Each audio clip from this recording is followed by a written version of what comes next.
नमस्कार, पूर्णिमा की आवाज चैनल में आपका स्वागत है। हमारी आज की कहानी है न्याय की गुहार। किसी ने क्या खूब कहा है, भुला के नींद अपनी सुलाया हमको, गिरा के आंसू अपने हंसाया हमको, दर्द कभी न देना उन हस्तियों को, खुदा ने माँ बाप बनाया जिनको। आज नवरात्रि के दिन माता रानी की पूजा करने के बाद जब रोशनी मंदिर से बाहर निकली और प्रसाद वितरित करने लगी तो उसने देखा कि मंदिर के पास ही एक घास फूस का छप्पर बना हुआ था। उसे थोड़ा आश्चर्य हुआ क्योंकि वो छप्पर उसने वहाँ पहले कभी नहीं देखा था। कौतूहलवश उसने पास जाकर देखा तो उस छप्पर के नीचे कोने में एक वृद्ध महिला बैठी हुई थी। रोशनी ने थोड़ा प्रसाद वृद्ध महिला को भी दिया। उस वृद्ध महिला ने रोशनी को बहुत सारे आशीर्वाद दिए। फिर रोशनी अपने घर लौट आई। वो हर रोज सुबह के समय मंदिर जाया करती थी।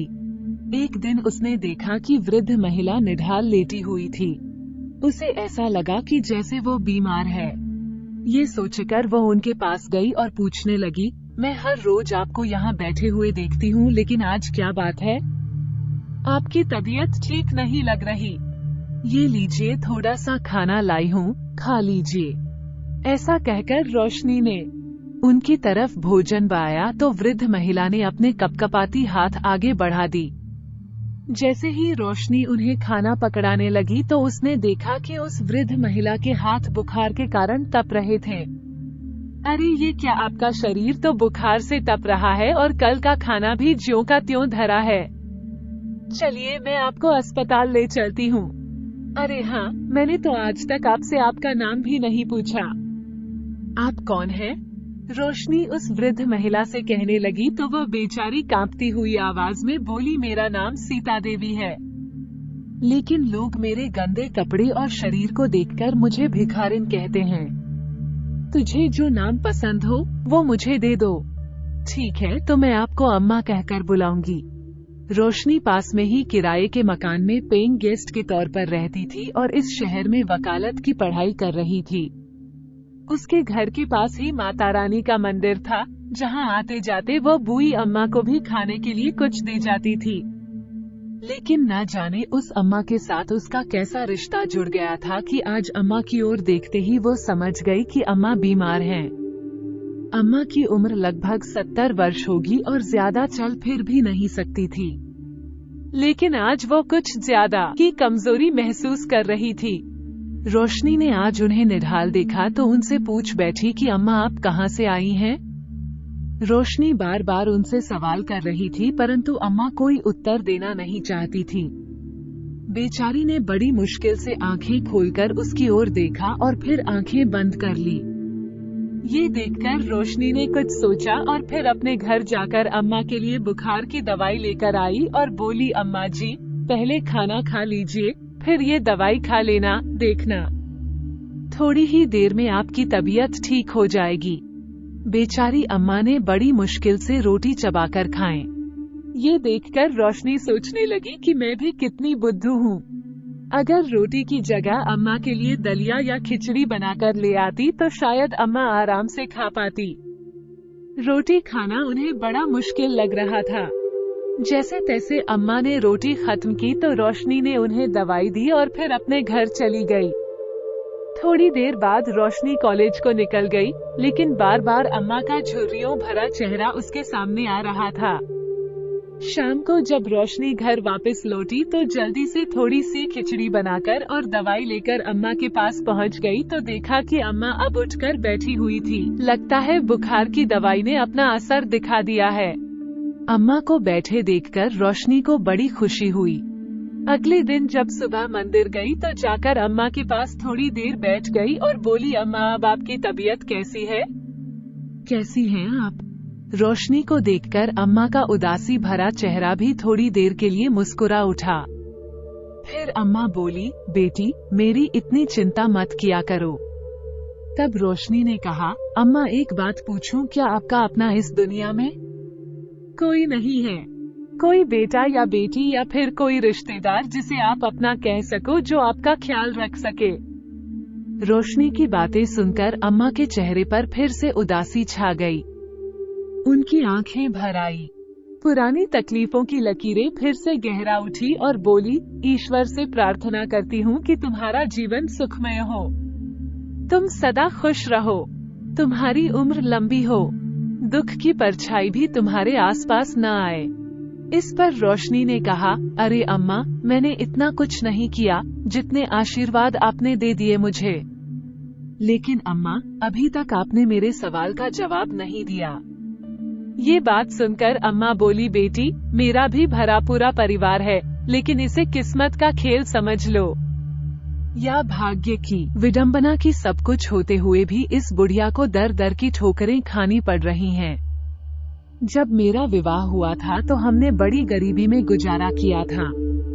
मैंने ससुराल आते ही सारी जिम्मेदारियां उठा ली थी। एक पत्नी, बहू, भाभी सब किरदार बड़े अच्छे से निभाए। कभी किसी को शिकायत का मौका नहीं दिया। सबकी लाडली थी मैं और अपने ससुराल में आकर ऐसी रच बस गई थी कि जैसे मैं उस घर की बेटी हूँ। सास ससुर तो मेरी तारीफ करते नहीं थकते थे।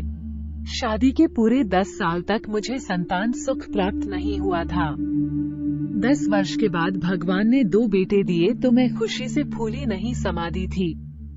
अपने बेटों को देखकर पैसा भले ही अधिक नहीं था, लेकिन अपने बेटों का पालन पोषण बड़े अच्छे से किया था।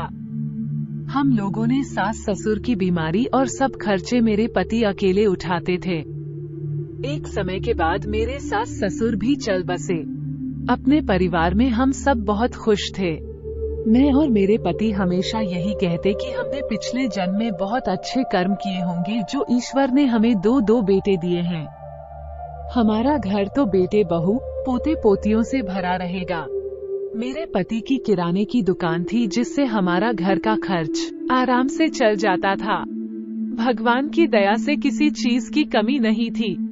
मेरा बड़ा बेटा पढ़ने में बहुत होशियार था, लेकिन उसे दुकान पर बैठना बिल्कुल पसंद नहीं था, तो उसके बाबूजी ने अपने जीवन की बहुमूल्य पूंजी भी उस पर खर्च करने में जरा भी संकोच नहीं किया। उसे बड़े शहर में भेजकर अच्छी उच्च शिक्षा दिलाई और देखते ही देखते वो इंजीनियर बन गया। लेकिन उसके बाद वो बड़े शहर का ही होकर रह गया। अपने पसंद की एक अमीर लड़की से उसने शादी कर ली और फिर तो अपने घर आना ही छोड़ दिया। उसने ये सुनकर रोशनी को बहुत दुख हुआ और कहने लगी, अच्छा माँ, अपने दूसरे बेटे के बारे में तो कुछ बताइए। फिर अम्मा ने कहा, दूसरा बेटा पढ़ने में इतना अच्छा नहीं था, लेकिन रंग रूप में सुंदर था। जब उसके बाबूजी ने उसे अपनी दुकान पर बैठने को कहा तो उसने हमारी एक ना सुनी, उल्टा हमें ही 10 बातें सुना दी कि आप लोग तो चाहते हैं कि मैं जीवन भर आप लोगों की सेवा ही करता रहूं। बड़े भैया को तो आपने इतनी ऊंचाई पर पहुंचा दिया और मुझे इस छोटे से कस्बे में रहने को कहते हैं। इतना कहकर मेरा छोटा बेटा भी दूसरे शहर में जाकर नौकरी करने लगा और धीरे धीरे उसने भी आना जाना कम कर दिया। हम लोगों ने उसके लिए अपनी पसंद की लड़की देखनी चाहिए तो उसने साफ इनकार कर दिया और अपने पसंद की एक मॉडल लड़की से कोर्ट में जाकर कोर्ट मैरिज कर ली। हमें तो उसने केवल खबर पहुंचा दी कि उसने शादी कर ली है। पर्व त्योहार पर भी जब उसे बुलाते थे तो आता नहीं था। एक रोज पड़ोसी का बेटा जो मेरे छोटे बेटे का मित्र हुआ करता था, उसने आकर बताया कि आपका छोटा बेटा तो मुंबई में मॉडलिंग करके खूब कमाई कर रहा है। मुझे उसने अपनी फोटो भेजी थी।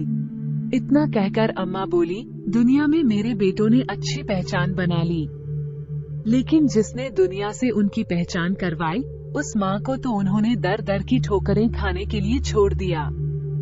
बेटों की बेरुखी ने मुझे और मेरे पति को अंदर तक तोड़कर रख दिया था।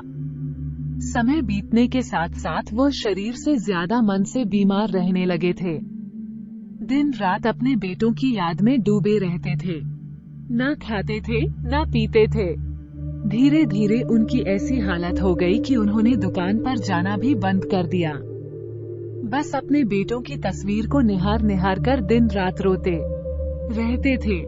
एक रोज मैंने अपने दोनों बेटों को फोन किया और कहा कि तुम्हारे बाबूजी की तबीयत बहुत खराब है और तुम्हें दिन रात याद करते रहते हैं। एक बार उनसे आकर मिल लोगे तो उन्हें थोड़ा सहारा हो जाएगा, उनके मन में जीने की आस जगेगी। इस पर बड़े बेटे ने कहा, माँ, आप कैसी बातें करती हैं?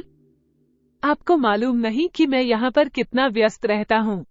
अगर मैं 2 दिन के लिए भी अपना काम छोड़ूंगा तो मालूम है मेरा कितना नुकसान हो जाएगा।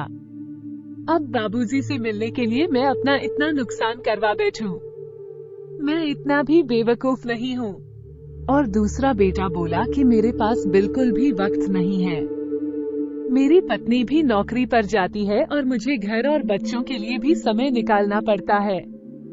ऐसा कहकर छोटे बेटे ने भी पल्ला झाड़ लिया और फिर एक दिन ऐसा आया जिसकी मैंने कल्पना भी नहीं की थी।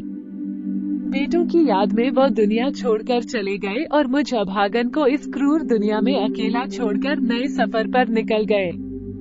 भाग्य की विडंबना तो देखो, दो बेटों के होते हुए भी अपने पिता की अर्थी को कंधा देने के लिए कोई नहीं आया। ये काम भी आसपास के लोगों ने किया। शायद उनके नसीब में यही लिखा था। जैसे जैसे उनकी चिता जल रही थी, वैसे वैसे मेरा मन भी अंदर तक जल रहा था। मन ही मन ये सोचकर हैरान हो रही थी कि क्या इसी दिन के लिए भगवान ने मुझे 2 बेटे दिए थे? ऐसे बेटों का होना या ना होना तो एक जैसा ही है। इतनी फूटी किस्मत थी कि पिता की मौत पर भी एक भी बेटा आंसू बहाने नहीं आया। घर आकर अपने पति की तस्वीर के सामने बैठकर मैं फूट फूट कर रोई कि अब मैं अकेली इस घर में कैसे रहूंगी। अब मैं किसका इंतजार करूंगी? कौन खाना खाने के लिए आएगा? कौन मुझे बार बार चाय बनाने के लिए कहेगा? अपने पिता की 13वीं पर दोनों बेटे आए थे। उनसे मिलकर मैं खूब रोई थी। दिल को एक सुकून भी मिला कि चलो कम से कम मुझसे मिलने तो आए। लेकिन 13वीं के अगले दिन ही मेरा बड़ा बेटा मुझसे बोला, माँ, मैं अपना मकान बनवा रहा हूँ, इसलिए मुझे पैसा चाहिए। और उसी समय छोटा बेटा भी मेरे पास आया और बोला मुझे भी अपना एक बिजनेस शुरू करना है जिसके लिए मुझे पैसों की जरूरत है। ऐसा कहकर दोनों ने बैंक में रखे पैसे निकलवा लिए। लेकिन उससे भी उन्हें शांति नहीं मिली तो मकान को भी जमींदार के पास गिरवी रखकर लाखों का कर्ज ले लिया और सारा पैसा 2 हिस्सों में बांटकर अपना अपना हिस्सा लेकर चलते बने। लेकिन ये बूढ़ी माँ उस कर्ज का ब्याज कैसे चुकाएगी इतना तक भी नहीं सोचा। जिन बेटों के लिए हमने क्या कुछ नहीं किया, आज उनके मन में और उनके घर में अपनी माँ के लिए ही जगह नहीं थी। इतना कहकर अम्मा रोने लगी और फिर बोली कि मेरा पूरा दिन रोते रोते ही गुजर जाता था। पति के गम में तो मेरा खाना पीना भी छूट गया, जिस कारण शरीर में जान ही ना बची। दोबारा कभी ना तो बेटों का फोन आया और न वो खुद आए। फिर एक दिन जमींदार ने मुझसे कहा कि न तो तुम मुझे ब्याज चुका रही हो और न ही कर्ज लौटा रही हो।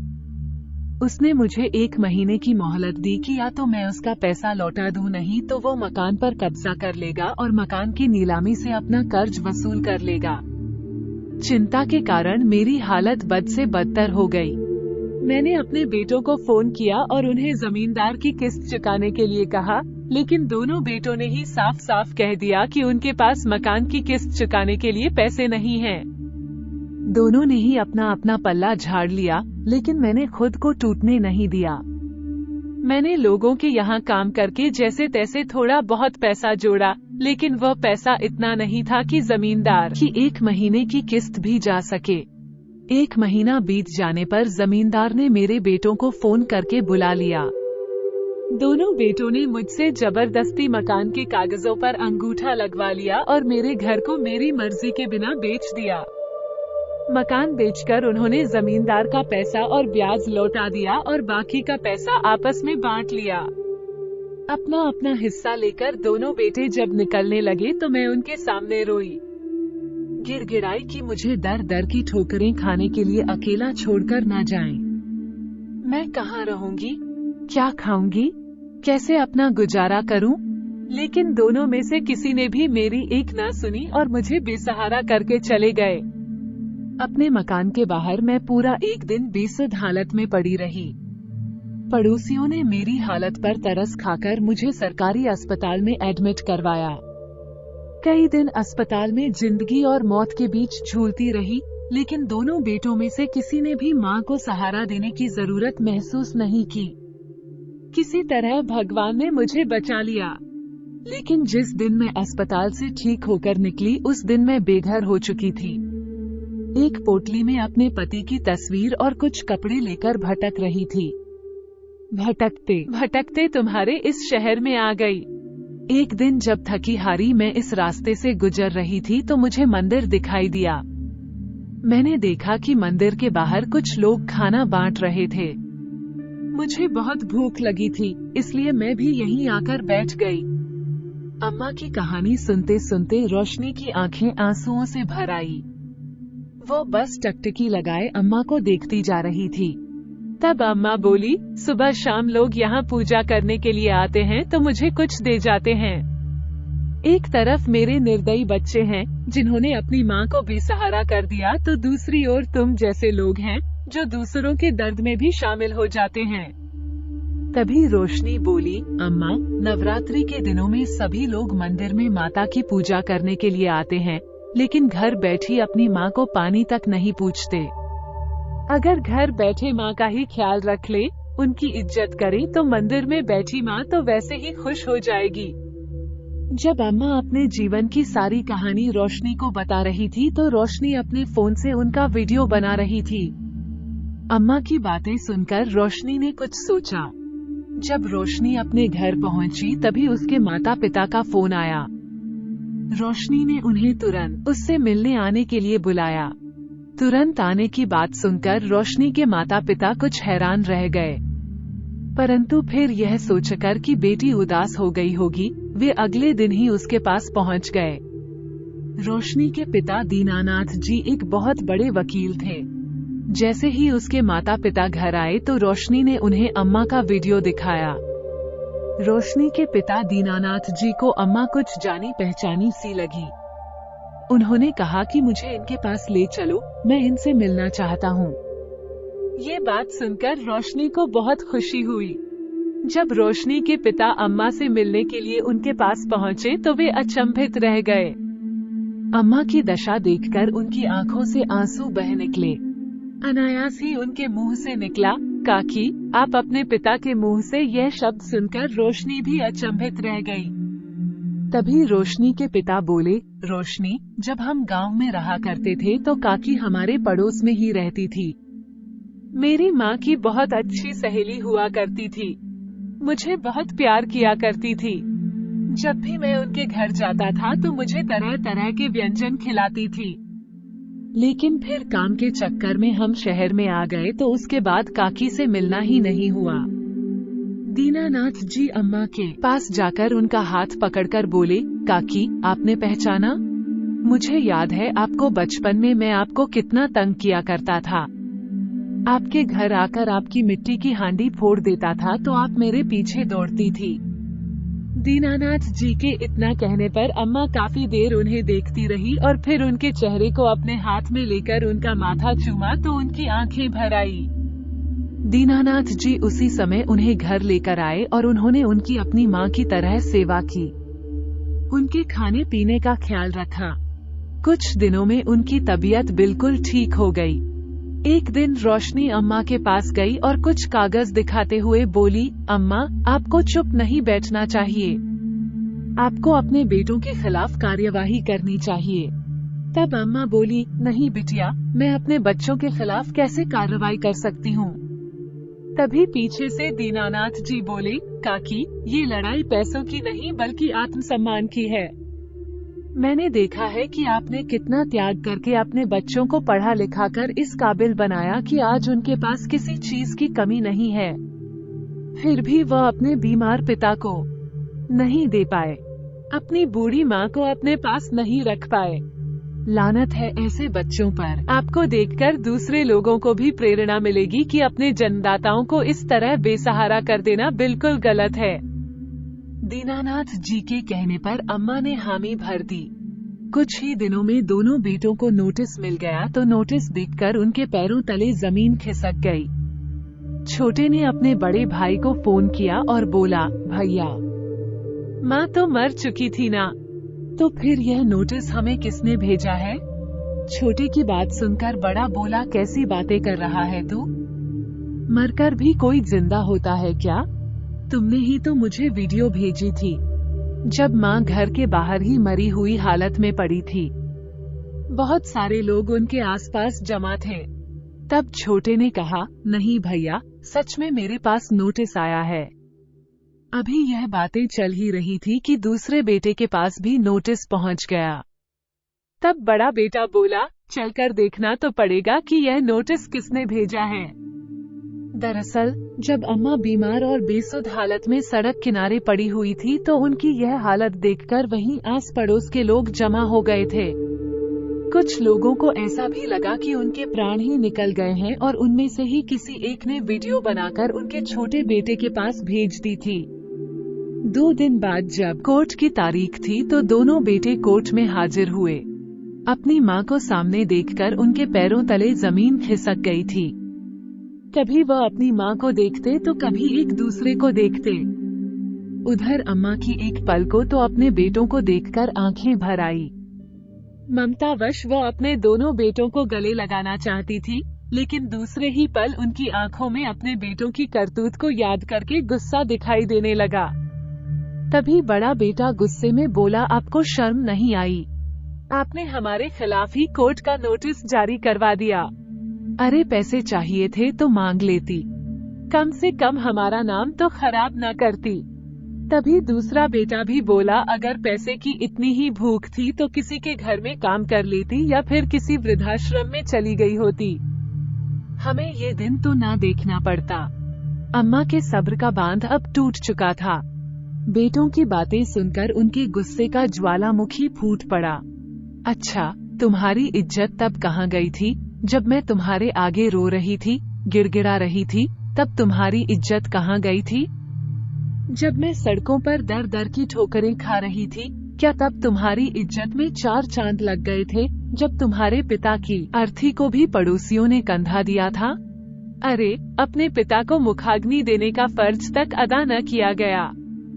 तुम दोनों से अपने अपने क्षेत्र में तो तुमने खूब तरक्की की और नाम कमाया, लेकिन वो तरक्की किस काम की जो बेटों को अपने माँ बाप से इतना दूर ले जाए कि उन्हें माँ बाप का दुख दर्द और आंसू भी नजर न आए। अरे शर्म करो, ऐसी औलाद से तो औलाद ना होना अच्छा है। तुम्हारे कर्मों की सजा तुम लोगों को आज नहीं तो कल जरूर मिलेगी। अपनी माँ की यह बातें सुनकर दोनों बेटे अवाक खड़े रह गए। उसी समय जज साहब ने दोनों बेटों को अंदर बुलाया। रोशनी भी अम्मा को लेकर अंदर गई। पूरा मामला सुनने के बाद जज साहब ने फैसला सुनाया कि एक निश्चित समय पर एक निश्चित राशि दोनों बेटों के द्वारा अपनी मां को दी जाएगी और दोनों बेटे बारी बारी से पूरे सम्मान के साथ अपनी मां को अपने पास रखेंगे और यदि वे ऐसा करने में असफल रहते हैं तो उनके खिलाफ कार्रवाई की जाएगी। यह फैसला सुनते ही दीनानाथ जी खुश हो गए और रोशनी तो खुशी के मारे अम्मा के गले ही लग गई। अम्मा को गले लगाते हुए रोशनी बोली, अम्मा, आप केस जीत चुकी हैं। अब आपको हर महीने आपके बेटे पैसे देंगे और अपने साथ रखेंगे। रोशनी ये सारी बातें कहती जा रही थी, लेकिन उसी समय रोशनी ने महसूस किया कि अम्मा के शरीर में जान ही नहीं थी। उसने जैसे ही अम्मा की ओर देखा तो वह हैरान रह गई, क्योंकि अम्मा तो इस निर्दयी दुनिया से कूच कर चुकी थी। केस तो अम्मा जीत चुकी थी, लेकिन अपने बेटों के घर जाने से पहले ही उन्होंने अपने प्राण त्याग दिए। उनके बेटों को तो लगा कि माँ ने कोर्ट में घसीटकर हमसे बदला ले लिया, लेकिन उस माँ के ऊपर क्या बीतती होगी यह वह नहीं जानते थे। शायद अम्मा अपने बच्चों की एक झलक पाने के लिए ही जिंदा थी, जो अपने अंतिम समय में बस अपने बच्चों को देखना चाहती थी। उन्होंने कभी नहीं सोचा होगा कि उन्हें ऐसा दिन भी देखना पड़ेगा और अपने बच्चों पर ही केस करना पड़ेगा। अपने बेटों का व्यवहार वो सहन नहीं कर पाई और अंत में इस निर्दयी दुनिया को छोड़कर चली गई। ये बात जब उनके बेटों को पता चली तो वे दौड़े दौड़े उनके पास आए और अपनी माँ को पुकारते हुए आंसू बहाने लगे। एक टक अपनी माँ को देखते जा रहे थे, लेकिन जैसे ही उन्होंने अपनी माँ को छूना चाहा तो रोशनी ने उन्हें रोक दिया और चिल्लाकर बोली, मैं तुम जैसे निर्दयी और पापी लोगों को इस देवी को छूने तक नहीं दूंगी। तुम लोग इनका अंतिम संस्कार नहीं करोगे। अम्मा के पार्थिव शरीर को रोशनी और उसके पिता अपने घर ले गए। अम्मा की मृत्यु पर रोशनी बहुत रोई और रोशनी के पिता ने उनका अंतिम संस्कार किया। दोस्तों, आज लोग खुद में इतने व्यस्त हैं कि अपने बुजुर्ग माता पिता के साथ गलत व्यवहार करते हैं। वे यह नहीं जानते कि उन्हें भी इस उम्र का सामना करना पड़ेगा। जिस माँ बाप ने हमें जन्म दिया, हमारे लिए जाने कितना कुछ किया, खुद भूखे रहे और हमें खिलाया, हमारी रक्षा के लिए जाने कितने जप तप किए, आज वही माँ बाप हमसे दुखी हैं। ये सबसे बड़ा पाप है। हम अपने जीवन में कितने भी धर्म कर्म करें, पर यदि अपने माता पिता की अवहेलना कर रहे हैं तो सारे धर्म कर्म व्यर्थ हैं। दोस्तों, किसी ने क्या खूब कहा है, कोई जरूरत नहीं होगी किसी पूजा पाठ की, अगर सेवा की होगी अपने माँ बाप की। आपको ये कहानी कैसी लगी? लाइक और कमेंट करके जरूर बताएं और चैनल को सब्सक्राइब करना बिल्कुल न भूलें। मिलते हैं एक नई कहानी के साथ। बहुत बहुत धन्यवाद।